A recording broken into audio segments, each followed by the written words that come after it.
আজ তোমার সাথে আমি শেয়ার করব এই অরিও বিস্কুট দিয়ে অরিও রোল কেক বানানোর।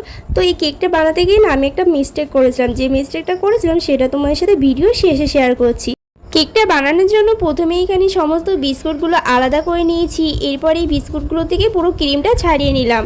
আর এখানে বিস্কুটগুলো এরপর মিক্সার গ্রাইন্ডারের মধ্যে দিয়ে দিচ্ছি, তার মধ্যে দিয়ে দিলাম কিছুটা পরিমাণ চিনি। তারপরে এই বিস্কুটটা গুঁড়ো করে নিয়েছি। এরপর বিস্কুটের গুঁড়োটা একটা বাটির মধ্যে ঢেলে নিচ্ছি। আর এই গুঁড়োটা ভালোভাবে মিশিয়ে নিয়েছি এখানে। এরপর এর মধ্যে দিয়ে দিচ্ছি কিছুটা পরিমাণ লিকুইড দুধ, আর দিয়ে এই সমস্ত কিছু বিস্কুটের সাথে দিয়ে মিশিয়ে একটা ডো তৈরি করে নেব। এরপর এখানে যে আগের থেকে ক্রিমটা ছাড়িয়ে নিয়েছিলাম তার মধ্যে দিয়ে দিলাম কিছুটা পরিমাণ গুঁড়ো দুধ, আর দিয়ে দিলাম কিছুটা লিকুইড দুধ, দিয়ে এই সমস্ত কিছু মিক্স করে নিয়ে এই ক্রিমটা রেডি করে নিচ্ছি। এরপর এখানে একটা ব্যালন চাকি নিয়ে নিয়েছি, তার উপরে আগের থেকে যে মাখিয়ে নিয়েছিলাম ডোটা সেটা ভালো করে এখানে বেলে নিচ্ছি।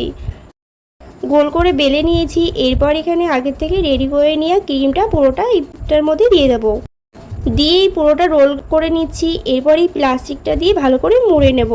এরপর ফ্রিজে কিছুক্ষণ রেখে বের করে নিয়ে কিন্তু রেডি আমাদের এই অরিও রোল কেকটা।